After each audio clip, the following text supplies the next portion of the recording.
Okay, good morning, Dr. Roland from the Sky Clinic. Thank you for coming on this Saturday morning. I know, like, as doctors and all, this is the time that you want to like chill out and relax. But spare me some time just to share with you some experience. How many of you, just a show of hands, are house officers at the moment? Okay, 2 house officers. How many of you are MOs? Okay, majority MOs. How about yourselves? This young chap, old friend, I know already. I'm a family medicine specialist. Okay, fantastic. How about you? I'm a recruiter. Recruiter. Yeah. Okay, fantastic. Okay. How about yourself? MO. Okay, MO. So good thing is we have a diverse crowd here. So one thing I will share with you is just about my journey in KKM. So I put myself like Dr. Strange there. Really weird whatever I do. Okay, so my story began as I was a medical officer in houseman medical officer in Teluk Intan, Perak. And have you worked there? No. So I was an orthopedic medical officer. So thinking of my pathway, okay lah, I'll go and do ortho only after this. So when I got my transfer to KL, everything changed. I was actually sent to administration. Selected to go to administration, and at administration, what I used to do is I work under this department called UCAPS, Unit Kawalan Amalan Perubatan Swasta. I think the specialists will know already. These people, I hate these guys when they come in. Okay, so what does people in UCAPS do? They do a lot of legislation in terms of managing private hospitals, clinics, dialysis center, nursing homes, and also undercover work. Undercover work for KKM. That means we go in, we do test buy, we do sample check, and then if we have like bogus doctors and everything, we would do the undercover and then do the raiding. So it's a very, very different segment of field from clinical, not even administration, but legislation. That means we actually regulate Medical Act and we regulate the Act 586, Private Healthcare Facility and Services Act. So at that point, I took this opportunity to do my master's in business administration, specializing in healthcare. So when I finished, this was about after I finished my thesis, by end of 2012. And then once I finished, I asked for either I move up the bandwagon. But at that moment, if you have an MBA, you will not be gazetted as a specialist. But KKM at that point offered me to say, you know what, I give you public health, stay in. I said no. I said no for only one reason. At that point, I think the country was in quite one MDB kind of thing.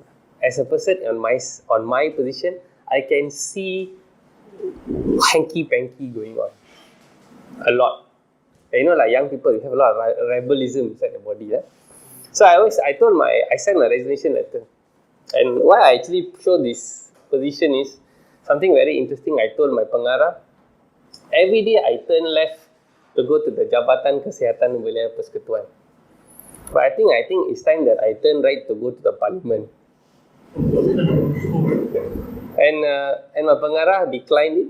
And then my deputy pengarah said, you know, if really that's what you do, Roland, I think we need people like you out there.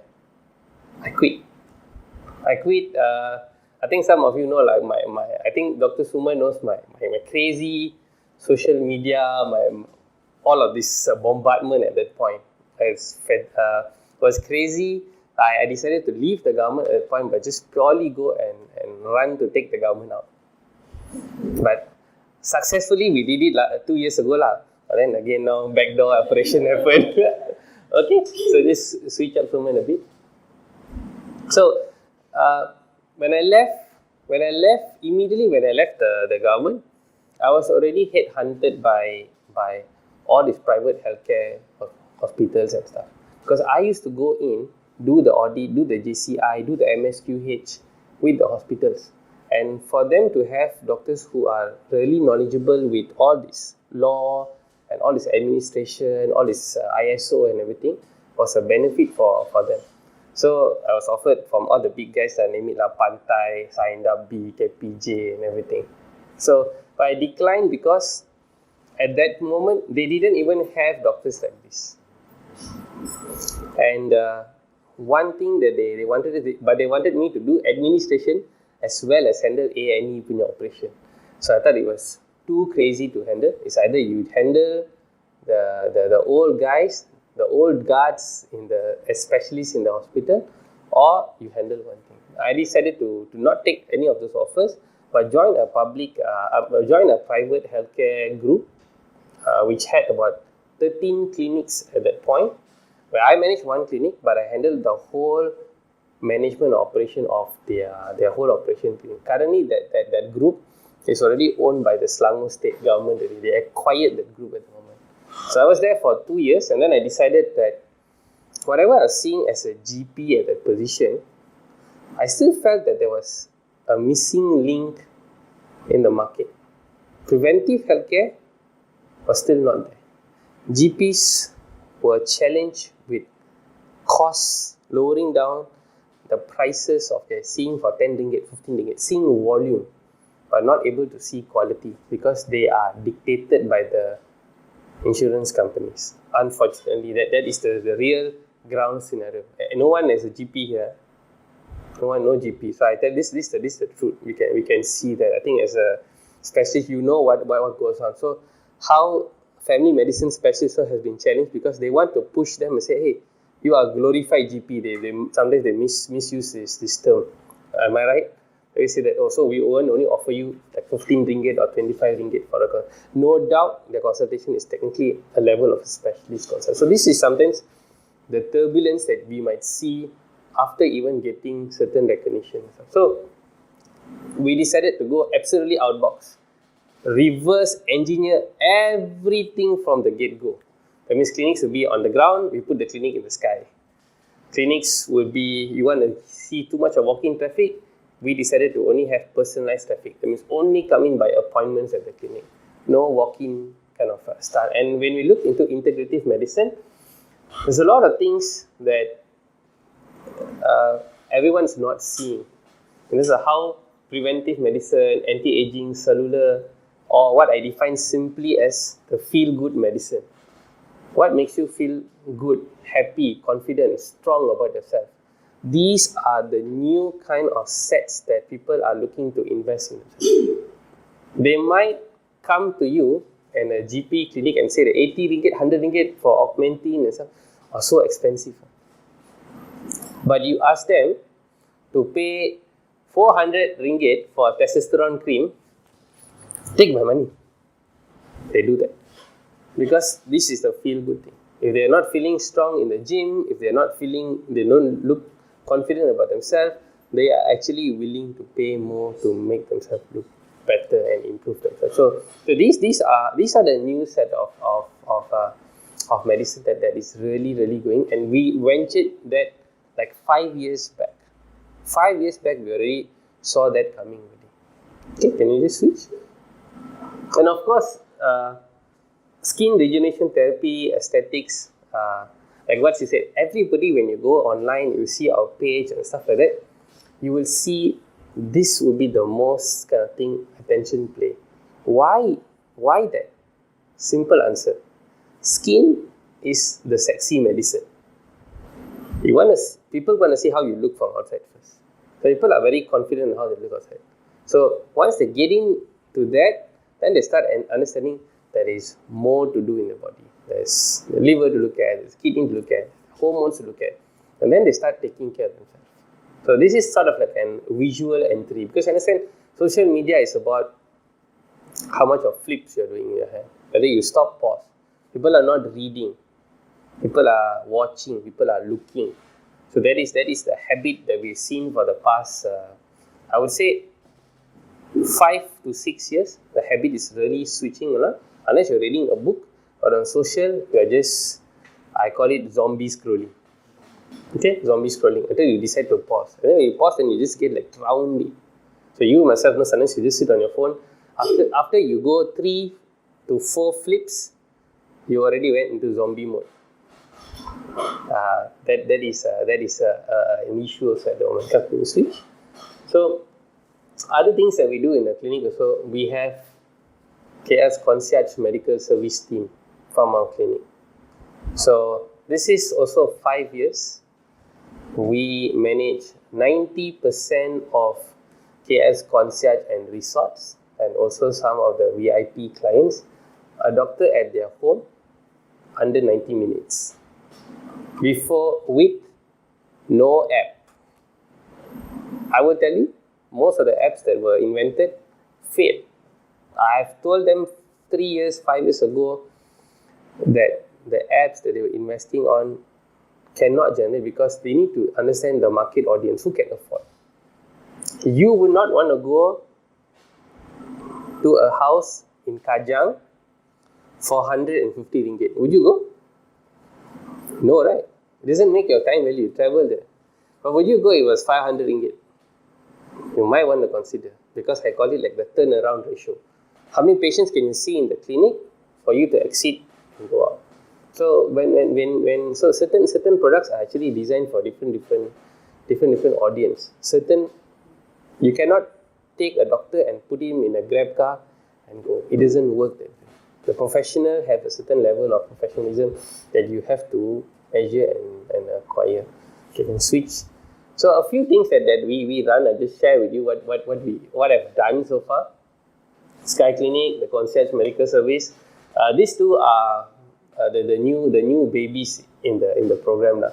Satori Analytics is a medical analytics dashboard and software where we use to screen clients for corporate, which they can feed all the information, all the medical information, and pipe down the statistics. For example, like let's just say you have a company, let's just say maybe Axiata has 5,000 staff. We go in, we do a screening, and we pull out the whole data and tell them like, look, how many people have hypertension, how many people are obese, how many people are diabetic, and how much are you spending in your operation for healthcare. Let's just say you're spending 30 million a year. Now, would you want to drop your costs or not? How you drop your cost is through intervention.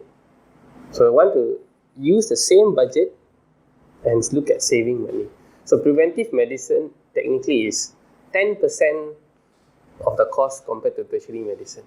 So it's way cheaper for them to prevent, and they need to understand, okay, if the company has an initiative, which target bracket they have to come in and save. So that's what Satori does. We were investing into e-learning systems, working with some universities to see whether they can chunk in e-learning. So you don't have to constantly go and give talks and stuff like that. So automatically they e-learn, they get certain credit points. And stuff. So on Satori, what we are focusing is to build an analytics system with a health ecosystem. So that means we don't have to build in all the players, but get all the players to come in. So we've got lab players to come in, like from Quantum. We've got food delivery people to come in. We've got exercise trainers. All of this coming together, but we run the analytics. So if the company needs this, okay, we got the team to come in and feed you that assistance. Sky MedMag, this is super interesting. It's actually a medical marketing company. In Malaysia, medical marketing and medical sharing is very, very poor. Simply because doctors don't want to be on the screen. They have a lot of fear, like, oh, I'm actually scared when my friends are judging me. Stop doing that. Stop doing that. Your friends are not judging. If they don't want to do, let them not do. You be the first one to do it. Because at the end of the day, everybody is on social. Nobody's going to put a billboard for you. KKLIU will come and say, pull it down. But if you're giving knowledge advice, nobody can do that to you. You're not selling anything. You can soft sell. Pandai-pandai lah, you soft sell. Give the knowledge lah. People come and see you today, not because the KK is full. The KK is full because they pay 1 ringgit. Tomorrow, if I was the minister, I increase to 10 ringgit, how many people? Tak apalah, duduk kat rumah je. They won't come to your emergency. I was very surprised that my sister told me in Singapore, emergency department actually goes by the hour. That means if you come in on a Sunday night, you actually have to put like a deposit almost like 1,000 Sing dollars. So if you are just coming like for some rash or my baby cannot sleep at night, you had it lah, you pay lah for that. So, but here is abuse. I mean, everyone knows it's abuse. All of us been through that. We know how some of our system is abused. So, this is something that we're actually targeting. We're actually looking at helping specialists, helping doctors, helping clinics, helping labs, helping pharmaceutical companies on seeing the right branding. Because the branding companies that come in are maybe the big boys. They spend like 200, 300 thousand making some dashat video clip and everything. But end of the day, they don't understand whatever algorithm and analytics that is going on Facebook, Instagram, LinkedIn, YouTube and stuff. So I just share with you one tip since you want to know that for every 3 to 4 weeks, those Instagram and Facebook algorithms change. And like last 5-10 days, the algorithm changed back again. So if you are a corporate company, you will realize that there's an algorithm shift. So what happens is, we call it as a cliff diving or crash. It means if you put a post and within 6 hours, they only will show maybe 10 to 20% of your audience. And if 10 to 20% of the audience doesn't like the content is crashed. Nobody will see it today. None of your friends will see it on your scroll. So even if you have like 100,000 followers or so, only like 1% will be seeing the content. And to get share and like, it's not like it used to be when you first had Facebook or even Friendster. You can actually go back to your history and like, oh, I stopped here, I can sambung back. It doesn't happen today on your yes. You go into Facebook, you get confused in whatever you're scrolling. Agree? You want to go back to, I missed that video, I wanted to watch. If you didn't save it, you can cari it where you found it. So these are very, very interesting things that like I took the initiative to study along the way also. Okay, can we switch? So online is a very interesting field for everybody. It's changing a lot. It's rapidly changing. If you are not online, then you are nowhere today. Because everybody cannot live without your phone even for a few hours. You already start to fidget already if you don't have your phone. So it's very necessary for you to broadcast. And we always complain that patients are Googling about information and coming to see us. I dah baca kat Google. But you know what I tell doctors? You know what's our problem? We are not in Google. We are not there. I'll tell my patient, you go and watch my video I did on this.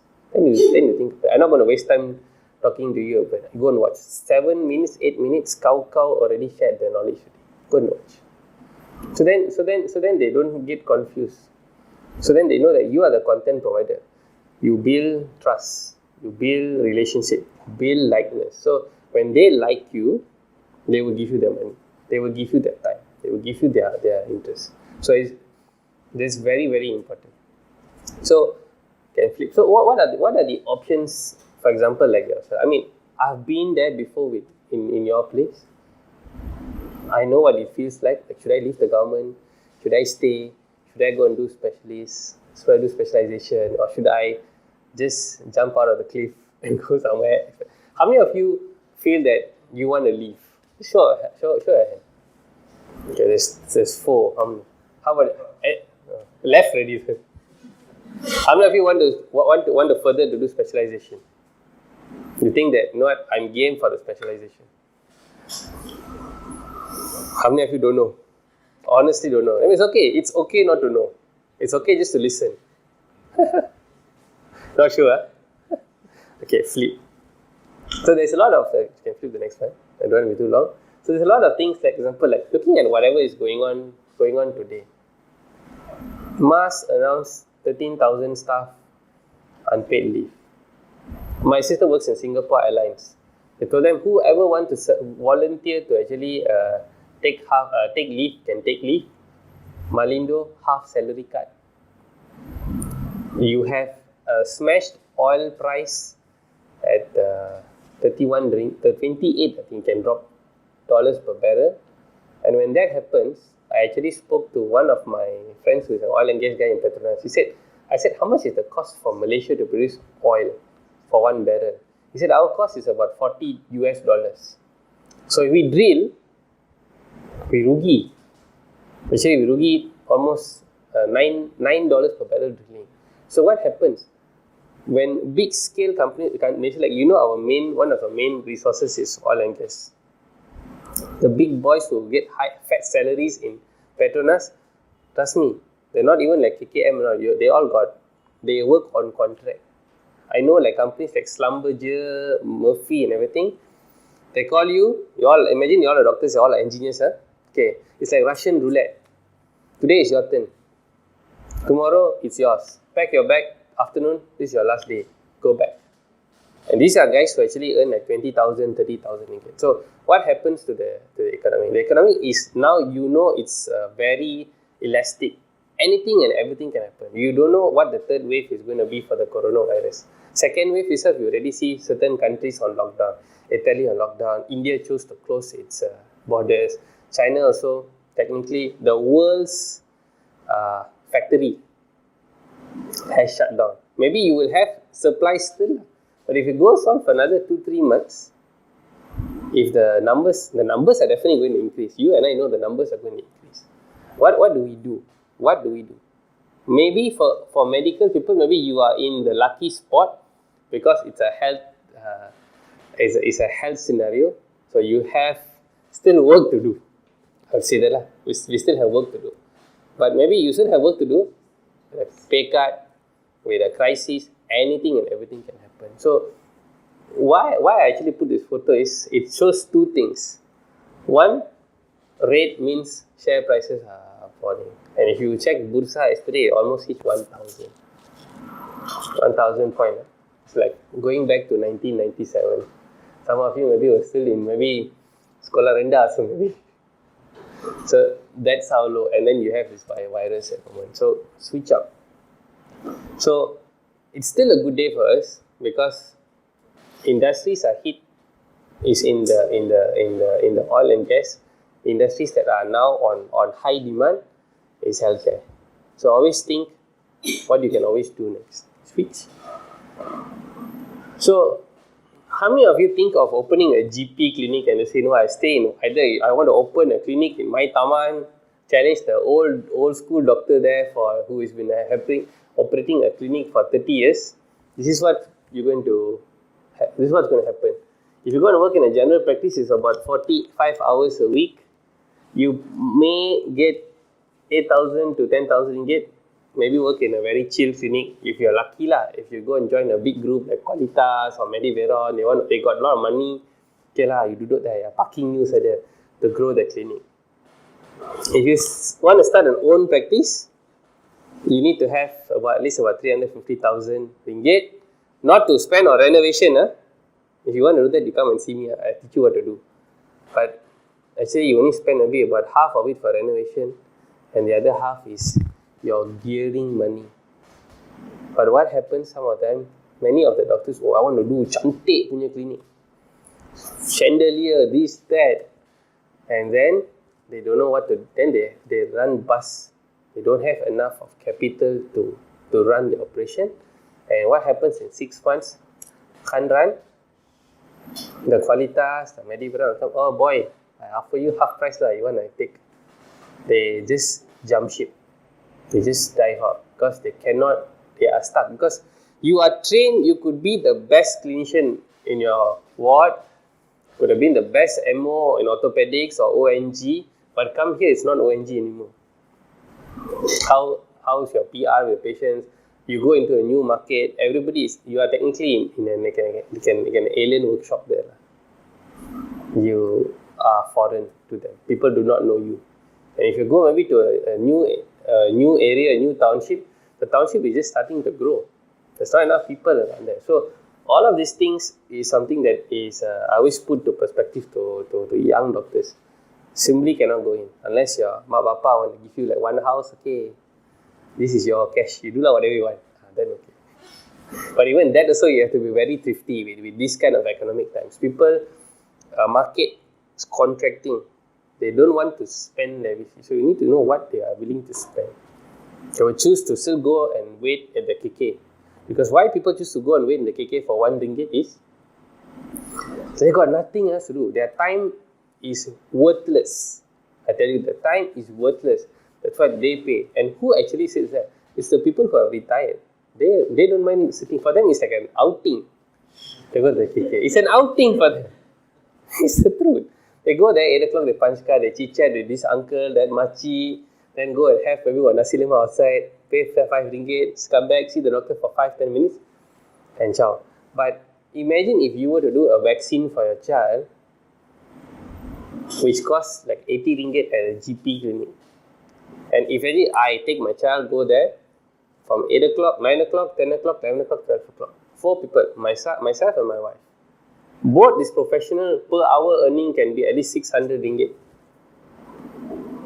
Times 4, waiting 4 hours there, is 2,400 ringgit. For 4 hours. 80 ringgit. 1 ringgit paid in KK. Which one you choose?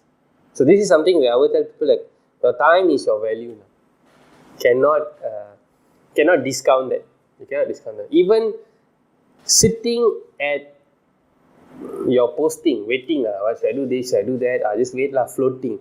Floating is the shittiest thing you can ever think about.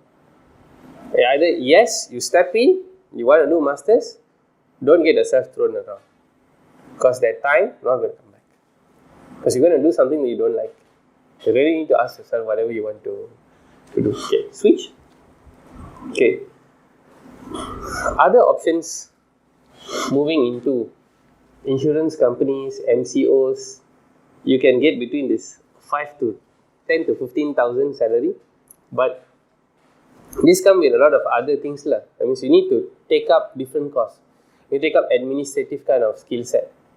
Whether you're in public health, you want to go do master in public health, you want to do an MBA, or you want to do other kind of skill set. So insurance companies would need doctors for the medical reporting, business planning and stuff like that. So this is another one more segment. This is also big. You can grow up the ladder. You can even be the CEO of the insurance company. We have seen many doctors who actually are the CEO of these big insurance companies, etc. Let's see another thing. Some will choose this. Many ones who are waiting for posting, they have no choice. But if you're doing local or Grab, you're time translating. Again, time translating. You're just selling your time. But one other thing, you can even have, if you really need the cash, then you have the time translator. But another one more thing you can do is either you study or you build. You build something. Build something, you need to put time on it. So if you're doing a chill local means, which I used to do also, do SOPs doing the local, plan this, plan that. If you know, find the chill clinics, maybe you're going to see maybe the whole day only 10 people. Then you got time on yourself. I used to during my MBA time, I used to work in this chill clinic from 6 o'clock to 12 o'clock at night, 6 p.m. to 6 to 12. So I'll probably see about maybe 5 or 6 patients. But during that time, I'll be preparing my thesis, I'll be preparing my assignments, because you need to know and do all of this citation and everything. So you time translate to your best value, where if you can get a good offer, you do that. Okay, switch. Aesthetic and wellness. Who likes this segment? Be honest. Okay, it's one. Only one, Okay. So aesthetic and wellness is, I think you always look at it, these clinics are so hip, so tuna, they can do Botox, can do fillers and everything. But it comes with a price today. You need to invest on getting your LCP done. Your working time could be 45 hours a week or even more. You can also get the same amount of salary. This is something that you can, if you're working for someone, in terms of training. But nowadays, they already want you to have all of the experience. They don't want to train you. Because if they train you, they're going to offer you almost your KKM salary. They are doing that. So they just want to use manpower. Because they know after 2 years, you learn the skill, you chuck and chow. You will be their competition. So that is the challenge. But I would tell you, if you're looking up at opening up a practice, it's going to cost you at least about $500,000 because you need to invest on equipments. Lots of equipments like laser lah, this machine, that machine, centrifuge, and buying the products are costs. They don't have like very little amount of generic stuff. Juvederm, Botox, or the originals are expensive. One box will rate 1,000 ringgit for 100 units of Botox.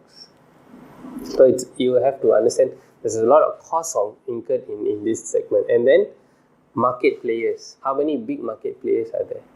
Probably like, we started 5 years ago. Someone would have come in today. I was like, hey boy, you want to really fight?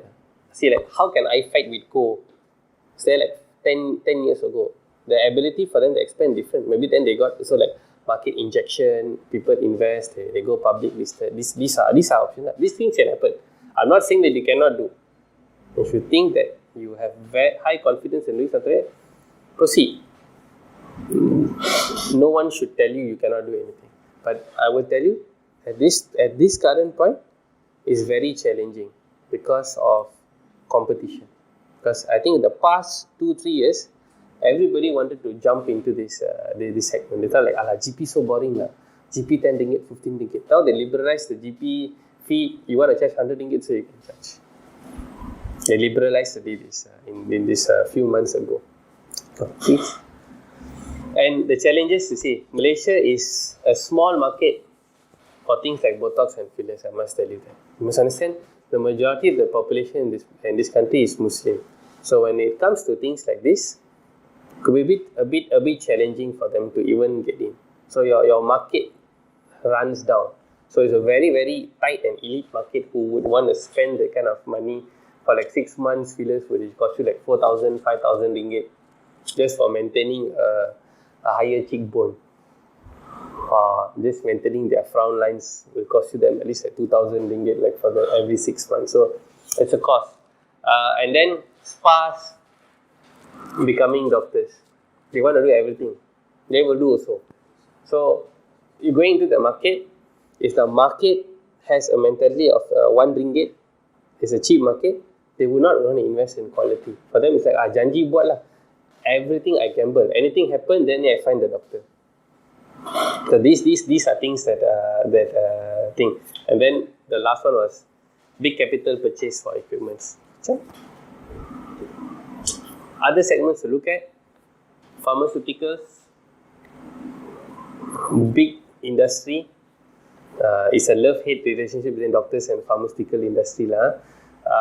But there are a lot of doctors who I know who are in, whether it's pharmaceutical, whether it's medical tech, equipment. Many doctors who are in this segment, and this is administrative segment lah. If you are good like looking into clinical research, learning how to interpret, these are key things. If you think that this is something like office job, traveling a lot, this is something that you can think about. Corporate, fully corporate. This one. Insurance groups, I think I touch again, and also MCOs like PM Care, My Care. They also look for doctors and how to be in, and even like tech companies. Like I think I have one friend here who used to work in a tech company. They develop technological products, medical technological products, whether it's software, equipment, and stuff like that. Something to do. Okay, and this will be a very interesting thing that I want to share actually. Medical support businesses. So do not think that today if you have an APC, you must be a doctor, you must open a clinic. Not necessary. There's so many other options here. You can even have a healthy eating restaurant and be the doctor there. I customize your menu for you. People pay 15 ringgit for a consult. People are paying 25 ringgit to eat salad. They don't make noise. So what's your issue? End of the day, we all work, we all earn money. Okay? And there's a lot of offsell. Sometimes some of them are even in MLM companies. Don't feel bad at all. Don't have to insult our counterpart. It's a choice for them. They are using their medical knowledge to sell something. You using your medical knowledge to sell a consult. Agree? The same thing. Do not have that disrespect about, they're selling. Yeah, end of the day, you selling, augmenting, writing. You're still selling. It's still a sell. Every business is a sell. So there's equipment. nursing care, caregiving, fitness. I have a colleague of mine, medical doctor. He just works in fitness first. He just trains people, but he has an extra point. He's done all the certification in terms of gym training. It's a medical, so it's an added value. So you want to see sometimes like what you like and what your profession, how it can jive. That will be now the big sell. You need to have passion in what you're doing. If you drag yourself into HKL, if you drag yourself to the hospital work out this 40-bed ward again, class again, go to minority again, come back here again, run to clinic, then you really know you don't like this work. Some of them, you have no choice. You want to go to the specialist program, that's the only way through. So you zip up, scrape that 5 years and go in. Then after that, it's another choice of life you want to choose. Whether you want to stay in or you want to buy out your contract, jump to private, it's an option. Media, like I said, content writing, branding for medical companies, equipment, a lot of things. They are copywriters just for medicine, copywriters just for blog. All your memes magazine, who do you think writes? There are some doctors who are actually writing for this. They charge. One article you write 1,000 ringgit. Okay, not do two locums or write one article and then go and watch movie. These are the things that you need to look at. And even like media and all. Some of them maybe they want to do like proper review, medical review on equipment. So they say, okay, I go and take 10 items from Watson or Guardian, I'm going to do a review. Once they get enough following, the companies will call you, you know what, can you run a review for us on this product? And they actually pay you at the back. So these are new tools, these are new business options that everyone should start thinking about. And of course, research, clinical assistants, research assistants and stuff like that. And sometimes products like this can even become automated generator at infinity amounts. How many of you know this small boy named Ryan's Toy Review on YouTube? No, huh? Okay. Anyone doesn't know? This first time hearing this? Okay. I'll tell you something very interesting. This is my favorite segment. I think I love marketing. I must tell you that. I think Dr. Suman will know this crazy head has been there for like I think 20 years. 20 years. I used to sell T-shirts. I used to sell CDs. I used to sell all of this even in medical school. And at one point, I used to be a part-time DJ in school. I can operate a full turntable to share with you. So, but I take all of this knowledge and still use it to today. Whether it's a sound clip, whether the right beat, whether the thing was mixed with the right video, all of this is knowledge. Just like what Steve Jobs said. If he never went for the calligraphy class, you will never have these fonts that you see on your keyboards. Can you talk about this Ryan guy? Coming back to Ryan. So Ryan's Toy Review is the guy who is the highest paid YouTuber. He's only 6 years old and he only reviews toys. He reviews toys online. And he has, from reviewing toys, I think for the age of 2 or 3 years old, he has a Nickelodeon show today. He has his own toys in Walmart, Mattel, what else? Hasbro pays him to review these toys. And it's just everything done at home, studio at home, everything. The father records, the mother is in the show. Now he's got his 2 little twin sisters also coming to the show. But he made $154 million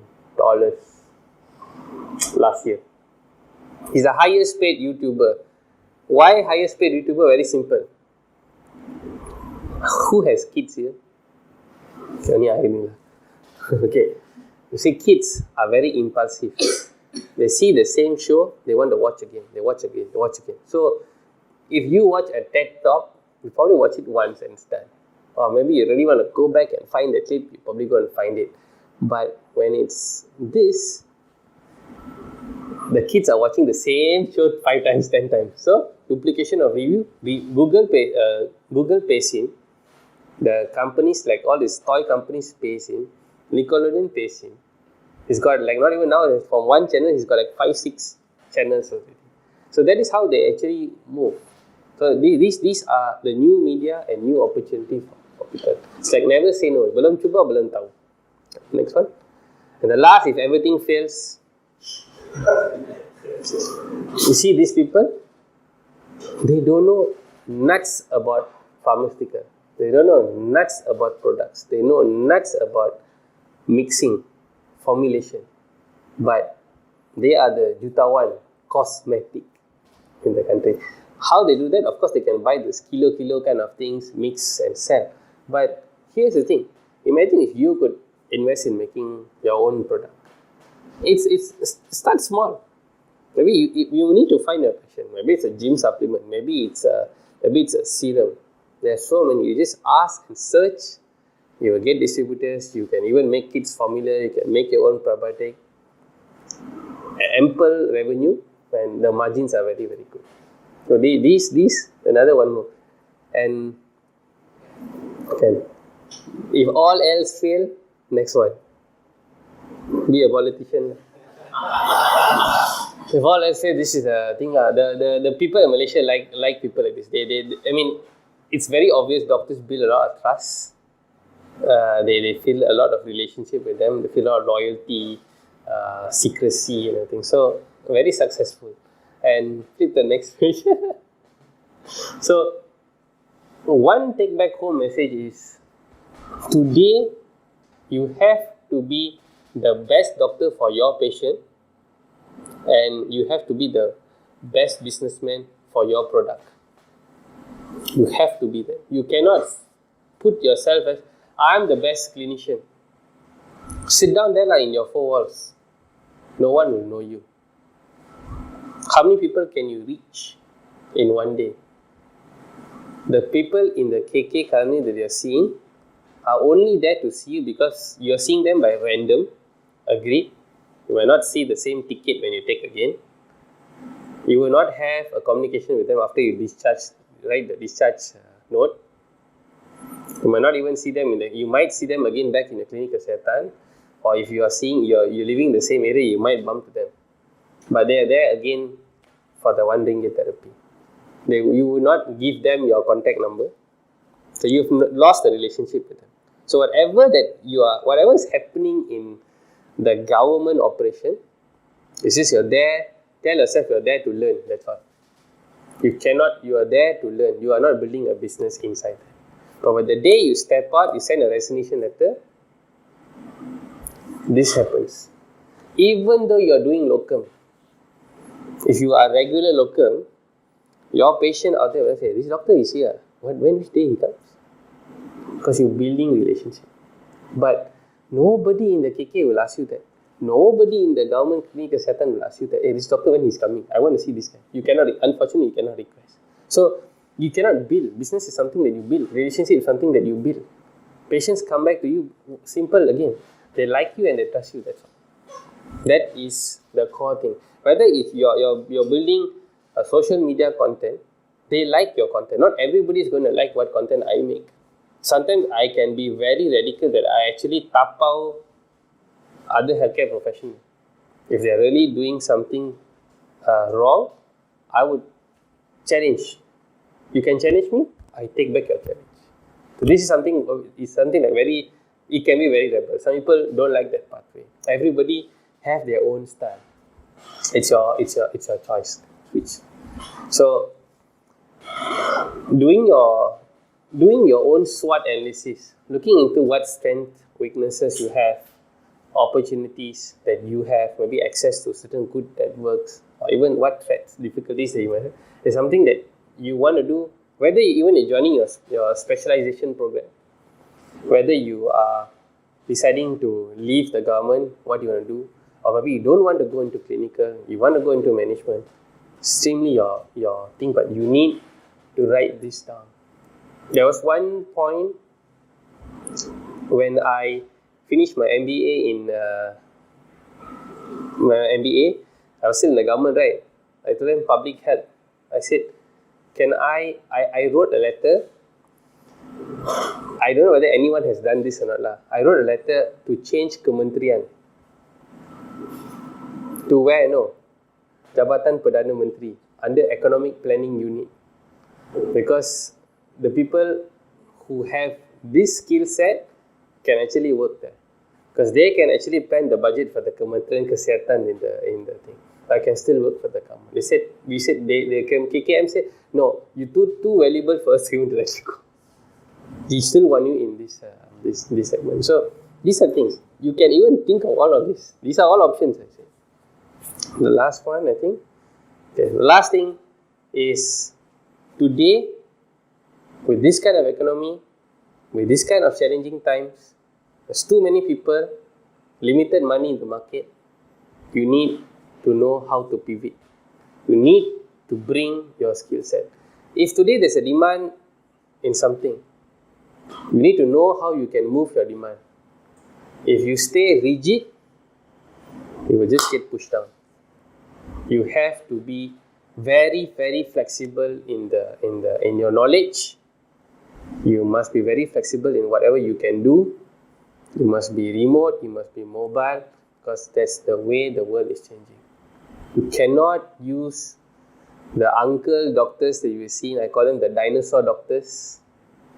You cannot use them as your benchmark. We cannot use them. Not I, you, we.